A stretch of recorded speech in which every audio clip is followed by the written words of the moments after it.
আমি তো সৌদি আরবে দেখে আসছি বা আমরা জানি, আমাদের দেশ আর সৌদি আরবের সাথে যদি তুলনা করেন না, আরব দেশগুলো, সৌদি আরব বলেন, বাহার, কাতার, কুয়েত, গালফ আরব দেশ যেখানে রাসূল এসেছিল, সেই দেশ আর আমাদের দেশের সাথে একটু যদি তুলনা করেন, একটা আশ্চর্যজনক একটা জিনিস দেখতে পাবেন। সেটা কি জানেন?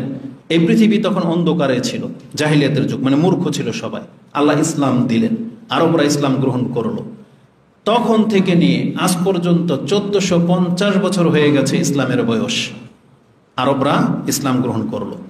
ইসলাম গ্রহণ করার ফলে, ইসলাম পালন করার ফলে আল্লাহ যে নিয়ামতের কথা বলেছেন, তাওহীদের বুনিয়াদের উপরে ভিত্তি করে যে প্রশান্তি, যে খাদ্য, যে রিজিকের ভান্ডার আল্লাহ যে বলেছেন, আরবরা 1400 বছর ধরে ভোগ করেই যাচ্ছে, নাকি না? তাদেরকে আল্লাহ সুবহানাহু ওয়া তাআলা এতটা নিরাপত্তা সমৃদ্ধশালী করেছে ইসলাম পাওয়ার পর। আর এখন তারা আবার খারাপের দিকে যাচ্ছে, এক পর্যায়ে বেশি খারাপ হয়ে যাবে, আবার জাহিলিয়াত তারা গ্রহণ করবে, আবার ধ্বংস হবে। কিন্তু মাঝখান থেকে তারা 1400 বছর আল্লাহর নিয়ামত রিজিক ভোগ করে যাচ্ছে, প্রশান্তির সাথে আছে। হাজারকে মাইল আপনি ট্রাভেল করেন, রাস্তার মধ্যে কোনো বাধা বিঘ্ন নাই, কোনো পেরেশানি নেই, কোনো টেনশন নাই। আপনি আটকে যাবেন, হেল্প করার মতন কেউ না কেউকে পেয়ে যাবেন। 1400 বছর হয়ে গেল। আর বাংলার জমিনে ওই ইসলাম 1400 বছর পৃথিবীতে ধরে বেঁচে আছে, কিন্তু বাংলার জমিনে আজও পর্যন্ত ওই ইসলামটা আমরা গ্রহণও করলাম না, আবার জাহিলিয়াতের যুগে ফিরে যাচ্ছি। মাঝখান থেকে 1400 বছর আমরা ইসলামের নিয়ামতটা কি, এটা বাংলার জমিনের মানুষ বুঝতেই পারলো না। চিন্তা করা যায়? অথচ আমরা মুসলিম, কিন্তু ইসলাম যে নিয়ামত, যে সমৃদ্ধ, যে প্রশান্তি রয়েছে, এটা আরবরা 1400 বছর ধরে ফিল করে গেল, কিন্তু তার পার্শ্ববর্তী রাষ্ট্র আমরা এখন পর্যন্ত ইসলামের সেই বেনিফিটটাই পেলাম না। আবার পৃথিবী ধ্বংস হয়ে যাওয়ার সময় চলে আসছে, অথচ আমরা ওই মূর্খ যুগের লোক মূর্খই রয়ে গেলাম। এটা একটা আশ্চর্যজনক ব্যাপার। তো বলা যায় না আমাদের এই বক্তব্য মানুষের কতটুকু স্পর্শ করবে, তবে পরিস্থিতি এটাই।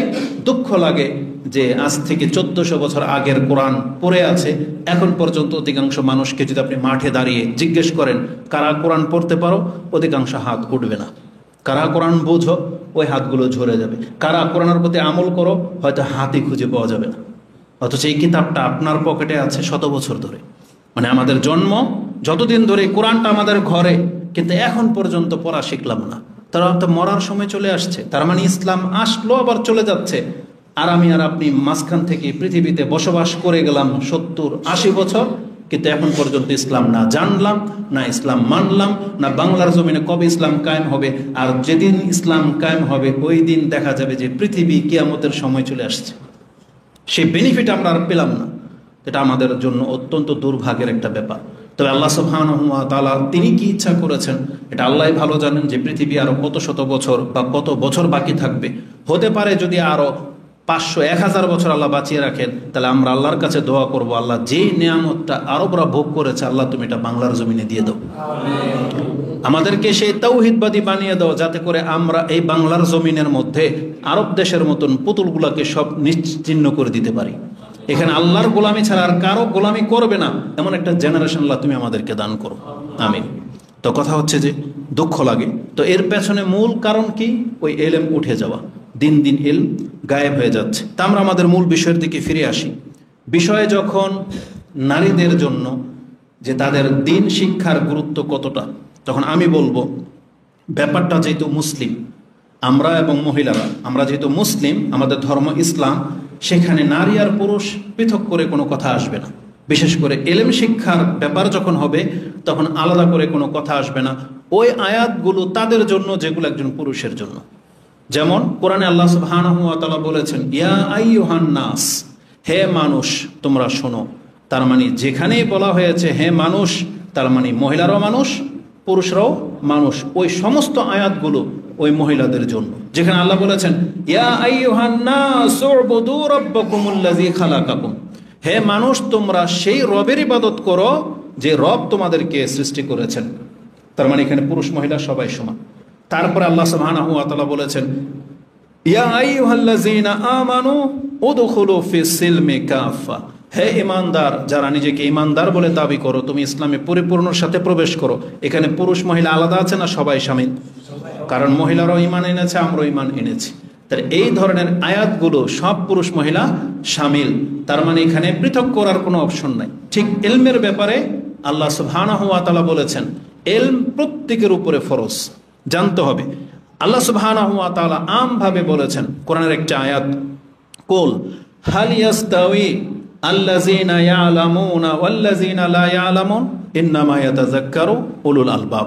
এটা সূরা জুমার 39 নম্বর সূরার 9 নম্বর আয়াতে আল্লাহ বলেছেন, হে নবী আপনি বলে দেন পৃথিবীর মানুষের কাছে, যারা জানে আর যারা জানে না তারা কি সমান? নিশ্চয়ই যারা বিচক্ষণ তারাই আল্লাহর উপদেশকে গ্রহণ করে। এখানে পুরুষকে বলা হয়েছে নাকি মহিলাকে বলা হয়েছে? আল্লাহ বলেছেন সবাই শোনো, যেই ব্যক্তি জানে আর যে জানে না তারা কোনোদিন সমান হতে পারে না। এটা যেমন একজন পুরুষের জন্য, ঠিক এটা একজন মহিলার জন্য।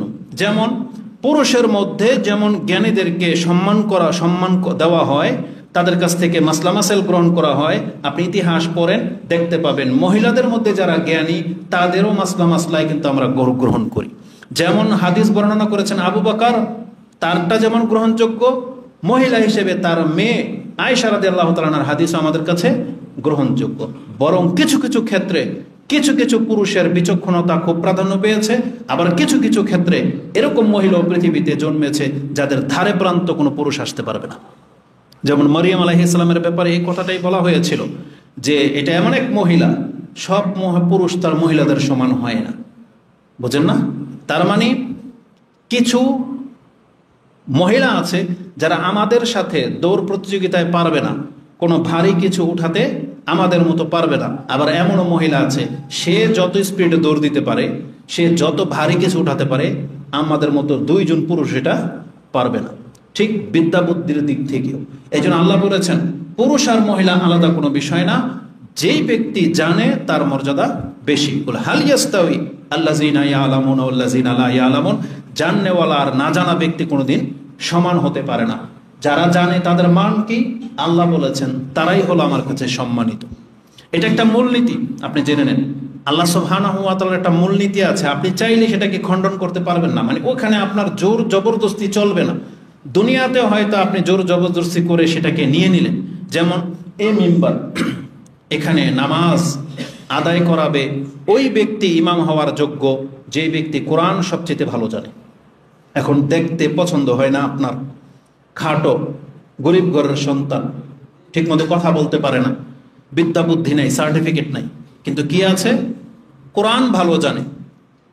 আল্লাহ সুবহানাহু ওয়া তাআলা বিধান করেছেন ইমামতি করবে সেই ব্যক্তি যার কোরআন সম্পর্কে জ্ঞান আছে, তাই না? এটা মসজিদের মধ্যে আজও বহাল আছে। ওই একই বিধান রাষ্ট্রের নায়কের ক্ষেত্রেও ছিল, কিন্তু আপনি কি করলেন? সেটাকে টাকার জোর দিয়ে, ক্ষমতার জোর দিয়ে সেটা জ্ঞানীদেরকে আর দিলেন না, সেটা নিজে নিয়ে নিলেন। এখন এলাকার সমস্ত নেতাগুলা এলমের ভিত্তিতে হয় না, হয় শক্তি আর টাকার ভিত্তিতে। তো দুনিয়াতে তো আপনি সেই জোরটা খাটালেন, কিন্তু কিয়ামতের মাঠে আল্লাহ সুবহানাহু ওয়া তাআলার নিয়মকে যদি আপনি ফলো করেন তাহলে দেখতে পাবেন আল্লাহ বলেছেন আল্লাহর কাছে সম্মানিত হওয়ার মাপকাঠি হচ্ছে দুইটা। কি কি? প্রথম বিচার করেন প্রথম থেকে। আল্লাহ বলেছেন আমার সৃষ্টির মাঝে যত কিছু আছে, পায়খানার পোকা থেকে নিয়ে শুরু করে ফেরেশতা পর্যন্ত যত সৃষ্টি আছে, তার মধ্যে থেকে সম্মানিত হচ্ছে মানুষ। এটা আল্লাহ নিয়ম করেছে, আল্লাহ মানুষকে সম্মান দিয়েছে। তারপর আল্লাহ বলেছেন এখন মানুষের মধ্যে সবাই সমান না, আল্লাহ বলেছেন মানুষের মধ্যে সম্মানিত হচ্ছে মুসলিম, যারা আল্লাহর প্রতি ঈমান এনেছে। তার মানে হাজার কোটি মানুষ যারা আল্লাহর প্রতি ঈমান আনে নাই, শিরিক করে, নাস্তিক, আল্লাহ বলেছেন তাহলে মানুষ হওয়া সত্ত্বেও কেউ সম্মানিত হবে না, বরং আল্লাহ বলেছেন ও পশুর চাইতে নিকৃষ্ট। ওই একই হুকুম, ঈমান আনার কারণে সে সম্মান বহাল থাকবে, আর ঈমান না আনার কারণে ওর সম্মান আর সম্মান থাকবে না, তখন ও কীটপতঙ্গের চাইতেও নিকৃষ্ট। আল্লাহ বলেছেন বাল হুম আদল, আল্লাহ বলেছেন ও পশুর চাইতেও নিকৃষ্ট। বা আল্লাহ বলেছেন ইন্না শাররা দাওয়াবি ইনদাল্লাহি সুম্মুম বুকমুল লাযী লা ইয়াকিলুন। আল্লাহ সুবহানাহু ওয়া তাআলা সূরা আনফালের একটা আয়াতে বলেছেন, যেটা আপনি 24, 25, 26, 27 এই আয়াতগুলোতে পেয়ে যাবেন। আল্লাহ বলেছেন নিশ্চয়ই আল্লাহর কাছে ঘৃণিত ওই ব্যক্তি যেই ব্যক্তি বোবার দেন্দা, আমাদের ভাষায় বলি মানে বয়রা, কানেও শোনে না, মুখেও বলতে পারে না, এই ধরনের প্রাণী যেমন কেউ পছন্দ করে না। আল্লাহ বলেছেন আমার কাছে এই রকমের সৃষ্টি যে মুখ দিয়ে আল্লাহর নামও নেয় না, কান দিয়ে আল্লাহর কথাও শোনে না, এতে একে আল্লাহ দেনদার বোবা বলেছে। আল্লাহ বলেছেন এই ধরনের মানুষ আমার কাছে নিকৃষ্ট, যেই ব্যক্তি বোবার মতো করে মুখ বন্ধ করে থাকে, আল্লাহর নাম নেয় না, আর যার কান আল্লাহর কথা শোনে না।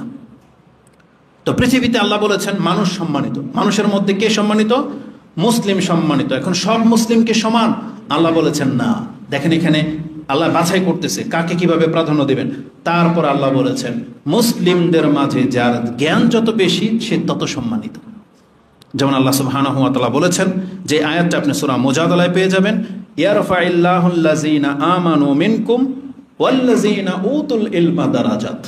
নিশ্চয় আল্লাহ সমস্ত কিছুর মধ্যে মুসলিমদের মান সম্মানকে বৃদ্ধি করে দিয়েছেন, আর আল্লাহ সুবহানাহু ওয়া তাআলা জ্ঞানকে মাপকাঠি করেছেন, যার জ্ঞান বেশি তার মর্যাদা বেশি।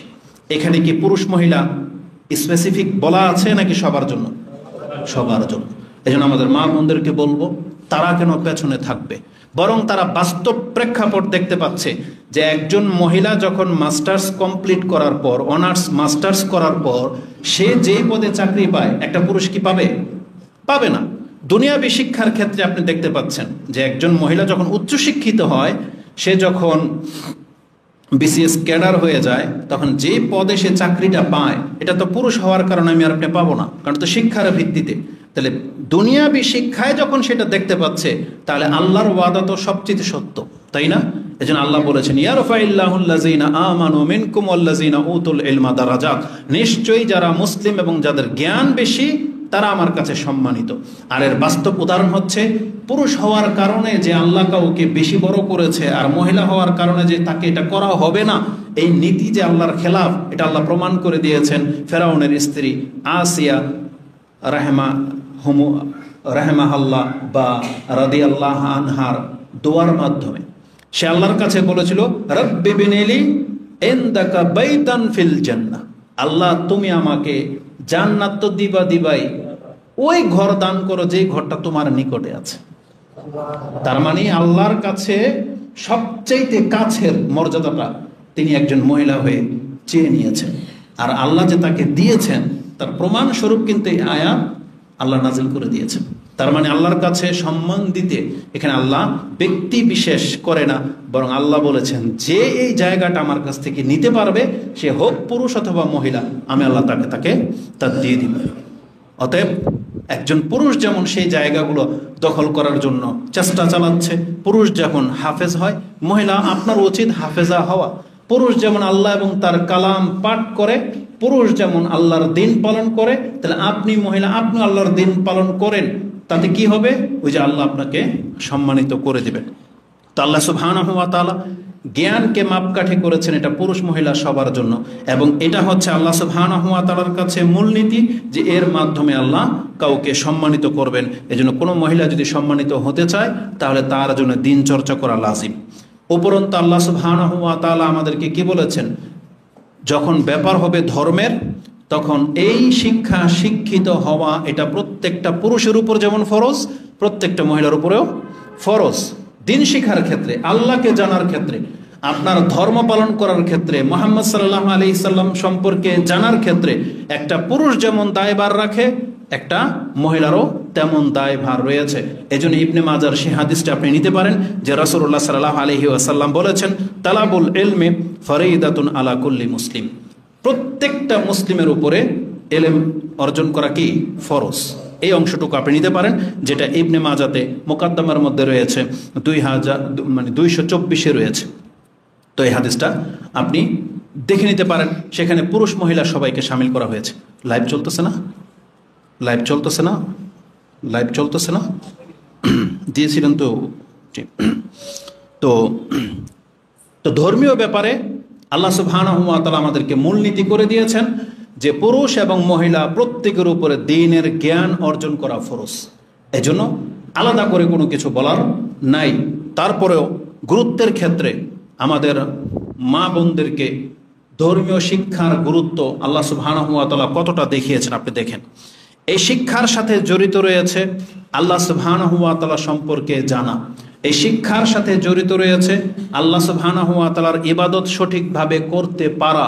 এই জন্য এই ক্ষেত্রে কোনো ব্যক্তিকে হালকা করে দেখার অপশন নাই, সে মহিলা হোক অথবা পুরুষ হোক।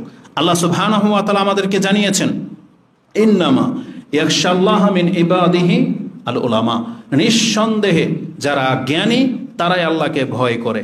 তার মানে সেটা পুরুষ হোক অথবা মহিলা হোক, যেই ব্যক্তিটা দাবি করবে যে আমি আল্লাহকে ভয় করি, আমি হালাল হারাম বেছে চলি, তাহলে তাকে এটা আগে প্রমাণ করতে হবে যে সে হালাল হারাম চিনে কিনা। একজন ব্যক্তি যদি হালাল হারামই না জানে তাহলে ওর দাবি বৃথা।